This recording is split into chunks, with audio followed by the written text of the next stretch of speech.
The third and final leg of the Triple Crown has arrived. The Belmont Stakes is this Saturday at Saratoga Race Course. I'm Nick Roush, and our favorite friend this time of the year has joined us once again. You might know him as Peter Thomas Fornatale. I'll simply call him PTF from In the Money Media. Check him out at inthemoneypodcast.com. PTF, happy Belmont week. It's this. How's this race? How does it feel? Because it's in your neck of the woods, but it's different. Again, we're different. It's in the wrong right neck of the woods, as it were. The third and final leg of the Triple Crown, third and final Belmont at Saratoga. I can't wait. Much as I love Saratoga, the Belmont Stakes is supposed to be run at Belmont, of course. And Belmont being redone, it'll be ready for next year. It'll be ready for this fall. Mm-hmm. And I can't wait for one. It's going to be so great to have racing, exciting, top-class racing back at Belmont Park. But hey, it's been a fun, weird little special thing, a little preview of one of the great meets of the year up at Saratoga. And it's fun too. But I, for one, am ready for it to come back where it belongs. That'll happen next year. But meanwhile, what a couple days of racing we have in front of us. You're exactly right. It was one of those where, I want to do the Triple Crown one year just to knock them all out. That's kind of a bucket list thing for me. And initially, when they said the Belmont's going to Saratoga, I was like, I gotta be there. But man, last year, just I was done. I was absolutely done because Saratoga, they're a little sensitive about the turf. When they canceled the late pick 5, didn't even just move the races off the turf onto the dirt. I was incensed. And secondly, we get all this talk about the racing calendar for the Triple Crown.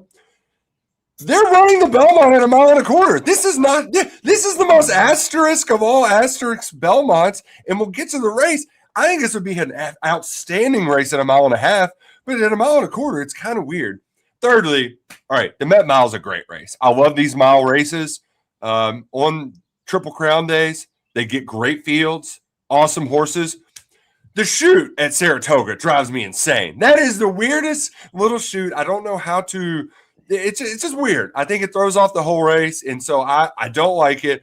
I love the competition in it, but I guess can we start at the Met Mile, which is race 10, I believe, or race 11 on Saturday before the Belmont Stakes, where Journalism, who ran second in the Belmont last year, is back at Saratoga.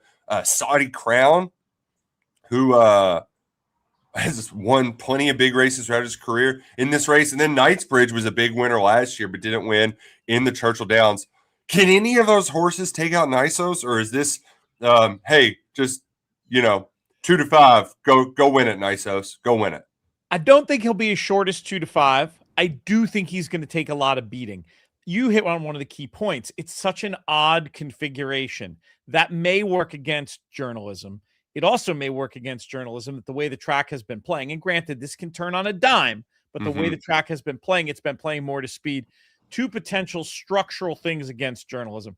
I picked him anyway. Maybe I'm being too much of a fanboy. I've done that every time Journalism's race. It's like, I don't care. I love betting on Journalism. I love this horse. He's so cool. He's going to need a little bit of help. I'm hoping that these things potentially structurally against him mean we can get a halfway decent price. Make no mistake, Nysos is the most likely winner. Journalism, though, I think especially, and we'll just be able to see this from the earlier races on Saturday, if the track evens out a bit, I'm going to give him some count in this spot. The other one I'm not going to rule out, got to mention, number 3, Antiquarian, who I believe is an improving horse, who does really well at the flat mile. I just thought he was very impressive in his prep, delivering a very nice burst of late speed. He could be the right combination of speed and stamina and the right part of the track, especially to do well in a Wilson chute Met Mile. Those are the 3 for me. I originally made Journalism the top pick. If I had my picks to write over again, having seen the way the track has played the first couple days, I might have picked one of those others, but it's those 3 for me. Going to try to get home, maybe hit a little exacta, and certainly playing bets like the pick 3. They're doing a Met Belmont double, even though the races aren't next to each other as a special. Oh, nice. So that That's could be a fun. fun one. Play the 3 I like in there with the 3 I like in the Belmont and bet the combinations differently so you get paid a decent amount no matter what hits. That might be an approach to betting the Met Mile this time around. When we talked before the Derby, we were previewing the Derby Day equivalent, the Pat Day Mile, and in that race, you told us, "Hey, listen, it's going to be a short price, but he's the favorite for a reason. It's Crude Velocity, and Crude Velocity's racing again. He will be, instead of extending out, which I kind of wish Baffert did, because this horse could win. I mean, hell, he could have won the Preakness. This horse could run away with the Belmont Stakes if he was in it, but instead they're turning him back 7 furlongs.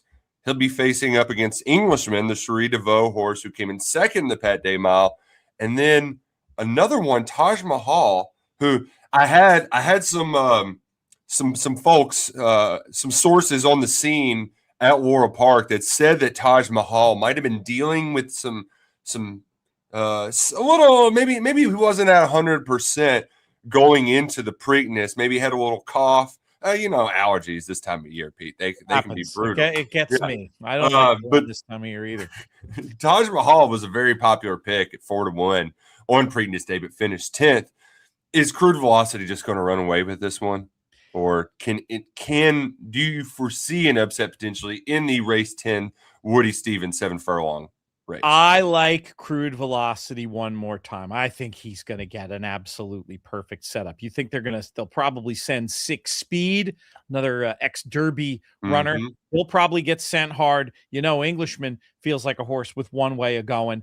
He'll be sent hard or right up there. I think Crude Velocity sits just off them, attacks, and probably gets the job done again. The interesting horse for me in there, more for second, is number 2, Obliteration. I'm definitely going to have a Crude Velocity over Obliteration Exacta in there. Might use those speed horses in underneath as well. But in terms of the pick bets, and this race is part of a 2-day pick 6 that I'm very interested in. 2 of the races on Friday with 4 of the races on Saturday.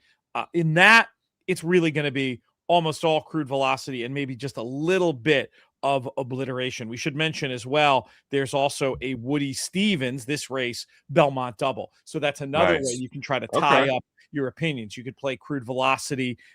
I might do the kind of thing where I play it 5 times, Crude Velocity to the 3 I like in the Belmont, and maybe 1 time Obliteration to the 1 I like in the Belmont. Another possible idea there. It's a really fun, interesting version of the Woody Stevens this year, though.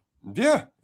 Maybe if you're in maybe a single in that late pick 5, which I did mention that, and you mentioned it as well, that the front running Speed has fared well for the horses this week at Saratoga. Not a lot of that in this year's Belmont Stakes, another race filled with talented closers. Golden Tempo, the Kentucky Derby winner, is back with the runner-up Renegade. Renegade's the morning line favorite. We've got Chief Wallaby back after a 4th place finish in the Kentucky Derby.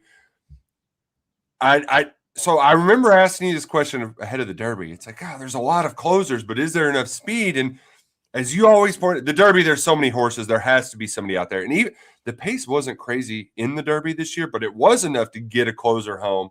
And my question to you, is there enough in this one to get a closer home? Because as I look around, there's not a whole lot out there. Not a whole lot out there for a Golden Tempo or a Renegade to kind of break off of that pace. I hear what you're saying, because if you were to just handicap this as a horse race, and if every one of these horses was trained by a different trainer, when you're just looking at the raw dope, it supports what you're saying. Yes. But the reality is, Mike Rapoli. We have team tactics at play here times 2 potentially, because you've got, with multiple Chad Brown runners, one of them is going to be forward, and Rapoli, in addition to the favorite, does have number 2 Power Shift, who makes all the appearance of a pace setter for stablemate Renegade. So given that, I do think it'll be a even to a little bit more than even pace. Now, if it's the same racetrack, and again, I don't expect it will be. They're many things a track superintendent can do to try to make a surface more fair. And these are going to happen. We record this now, or we're going live actually Friday morning. We have 2 full days of racing. It could easily be fair by then. So I'm not saying this is going to happen, but gosh, on the exact same track we've seen the last couple of days, it would make the closers' jobs harder. But I'll also say this to you, Nick, is that in my time watching racing, while biases are very, very real and affect the outcomes of races, sometimes among those top class horses, they're the ones that find a way to overcome. So my handicap of this race is not expecting there to be a particular bias. I think the closers will have a fair chance. I like one of them more than the others, which is fair. And that was the part that frustrating, because I do think it would be more fun to see Golden Tempo stretched out. I think the Golden Tempo got a little lucky that Renegade got a bad trip, where Renegade clearly looks like the best of the best when it comes to this 3-year-old class. So, like, what does that look like? He'll probably get a clean trip this time around. Golden Tempo is going to come from the outside, but he's not going to have that extra 2 furlongs to sort of stretch it out. So I would have loved to have seen it further along, because I think it would equal the stakes. And the other part of it too is when you just look at it on paper, I mean, Commandment is still a very good looking horse, but did it really, I mean, was a non-factor in the Derby, but everything to it, if I'm just looking at the program, PTF, and this is a normal race, I'm just scratching out that I'm just tossing the last race and I'm betting Commandment. Am I crazy to think that the Commandment could look like the horse he did on the road to the Derby? It's not nuts, but I have some concerns. One concern is that for a Kentucky Derby, I thought he had a pretty good trip all in all. You can argue that he made a middle move into that fast. You're right. It wasn't a fast pace. He made a middle move into that pace that collapsed and wasn't, beaten 6 lengths in the Kentucky Derby. It's not shameful. My issue with Commandment, I'm just not convinced he wants to go 1.25 miles. And isn't it a little weird? Doesn't it give a little bit of pause that he has a different rider every time, that no jock seems to believe in this horse to ride him twice in a row? I'm not trying to talk you off. If you're getting 6 to 1 or more, he's reasonable, but he's not on my short list. No, you're exactly right. I mean, he had Jose a couple times, Pratt, Luis Saez in the Derby. That part is unusual. Here's a question, because this is how the Preakness unfolded. Napoleon Solo took the lead and then just ran away with it.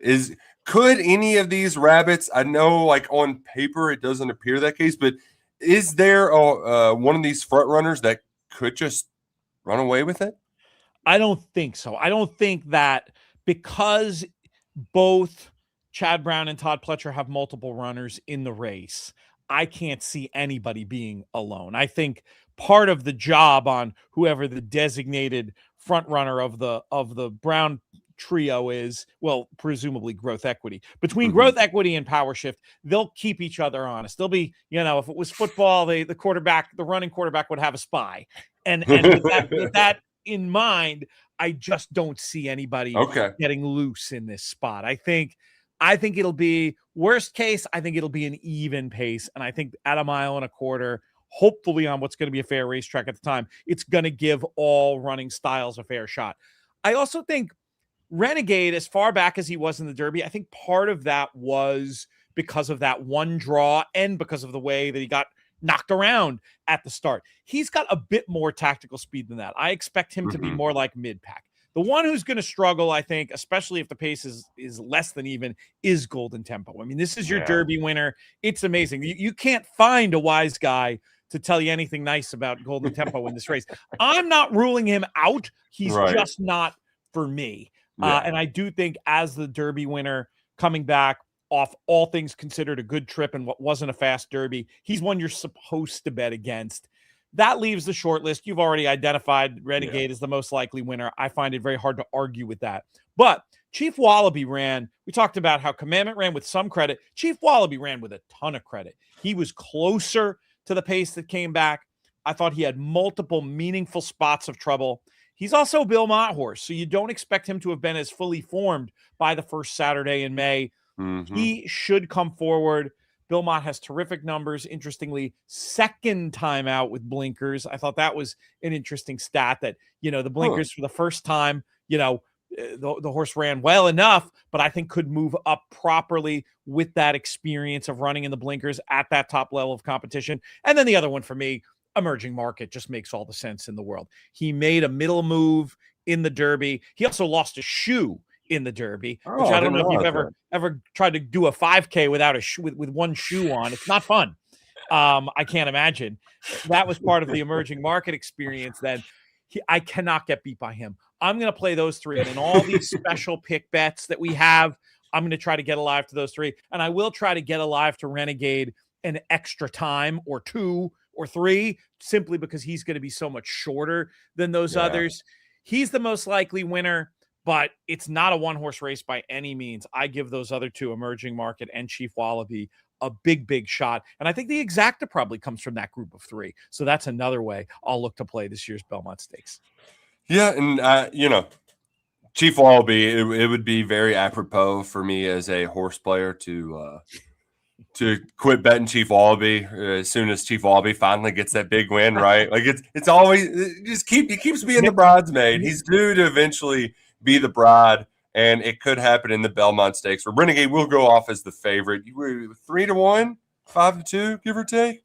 I think David Aragona's 2-1 morning line guess is good. A lot of wise guys think Wallaby's going to be close to him in price. Looking at the international markets, though, I think he'll be a clear 2 points clear of the second choice. I think David's guess is really good with the 2-1, 3-1, 2-1 Renegade, 3-1 Wallaby. That sounds about right. And then I'm hoping, I've heard plenty of Emerging Market buzz. I think maybe he'll be a shade lower than 6, Commandment a shade higher, Golden Tempo somewhere in there.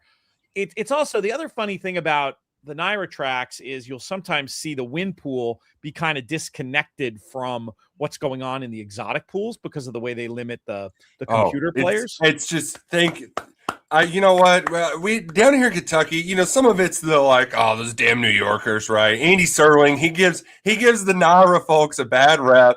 But I got it. Just what, not having to deal with the CAWs has been a revelation. I mean, I was just playing Churchill the other, just like a couple races in the middle of the day, and I think I'm getting a 6-1, and then it's 5-2. I mean, it's 6-1, 2 minutes out the post, and then 5-2. It's brutal. So whatever Naira's doing with the computers, thank you, Kentucky. Can we get on the same page with the Naira? They're working on it. They're working on it a different way with this fixed odds betting bill that just got passed down there. That's going to be fascinating. We'll have to cover that story as it comes. Yeah, and it's not in every pool that they're doing that at Naira, but they are doing it in the win pool. But it is something to take a look at. There's a world in which Golden Tempo is 3-1 in the win pool, but playing like a 6-1 in the exotic pools. It's something. It's something that if you're into the betting and the numbers side of things, you should look at pools and pay attention to. But you don't have to do that. A day like this, big day of betting,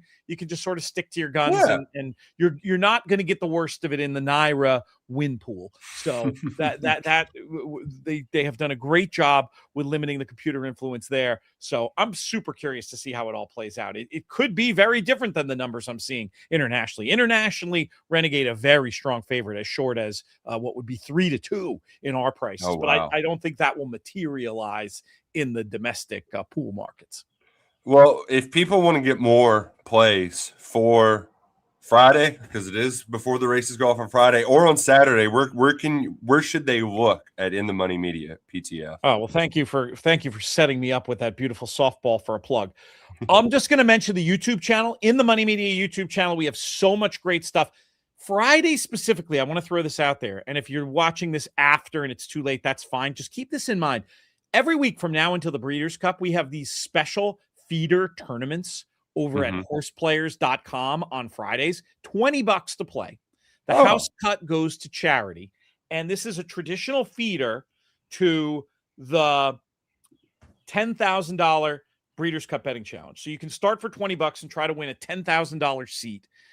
Also, in addition to being a traditional feeder on the horseplayers.com website, which is kind of like a super satellite in poker. You start small and you keep building your way till you get the big prize. But in addition to that, if you play in these Friday $20 games that are called ITM Horse Players Tour, ITM for In the Money, if you finish in the top 4 any week, you go into a playoff at the end of the season. That's where fun. Another 10K seat will be on offer at 0 additional cost. So it's like playing in a tournament. It's a free roll. It's not a free roll because you got to pay the 20 to get in, but you're already getting something for that. On top of that, we're sweetening the pot with $10,000. It's a great opportunity for players. You support a great cause, and we create all kinds of content around it over at the In the Money Media YouTube channel. So you can check that stuff out. We've got our final answers show up on YouTube right now. We go through everything. And then if you want even more, we've got our little service, which will give you extra shows, extra content. InTheMoneyPodcast.com/plus. There. You gave me the opportunity for 1 plug. I gave you 3.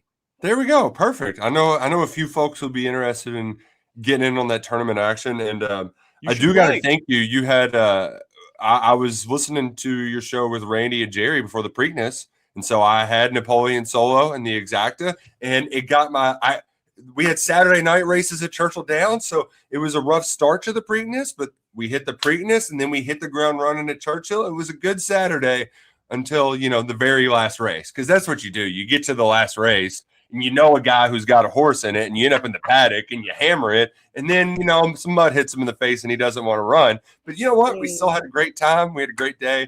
And part of it's because we were getting great insight from In the Media. So I appreciate you hanging out with this before every Triple Crown race. PTF, kind of sad when the Triple Crown season comes to an end. But like you said, the Saratoga meet later this summer will produce some awesome races that we're fired up to watch. And it's been fun. Hopefully we get some more winners this weekend at Saratoga. Don't forget, it's also when Triple Crown ends, you're right about the summer meets, but it's also we're starting the run up to the Breeders' Cup. We've got Breeders' Cup win in your in races. The Stephen Foster race is going to be awesome. That's going to be loaded. Royal Ascot, if folks aren't familiar with European racing, Ascot is a great way to get introduced. You can watch it on the NBC family and networks. I'll be doing the TV over there. You'll get to see your top hat. I got the top hat right over there. I got to make sure the suit still fits. It's drama every year. That's one of my favorite winners every year if the suit still fits, because that thing ain't cheap. So we're looking forward to that. But yeah, there's loads more to come. And anytime you want to talk racing, just holler.